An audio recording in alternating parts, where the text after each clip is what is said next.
Ej, seriøst, jeg skal bare rydde det op herinde, og kæft, hvor det kører, mand. I det mindste har vi en bil. Nu kan se, at vi ikke har en bil, mand. Fuck noget lort. Og cykel til vejen. Først så bookede de mig derude, hvor de holdt deres eget event. Så holdt jeg mit event der sidste gang. Det var fucking sindssygt. Det var fucking fedt.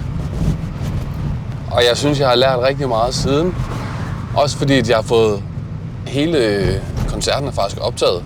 Jeg havde en kameramand ude og optage det hele. Når man så sidder og analyserer sådan, hvordan man performer, ens overgang, og hvordan reagerer man, lige snart dropsene kommer i forhold til, hvordan publikum reagerer, så er der bare sindssygt meget, man kan lære der. Det prøver jeg virkelig at tage til mig. Jeg føler lidt næste gang, det kommer til at blive...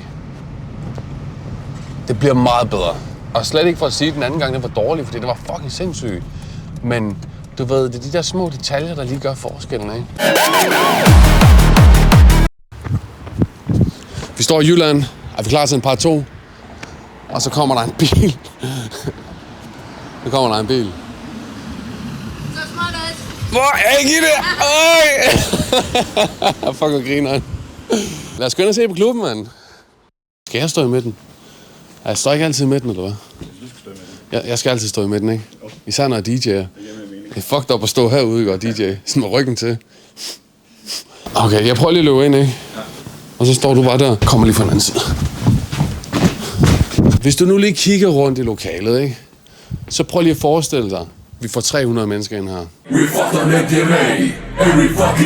Den 8. august, der bliver det fucking sindssygt.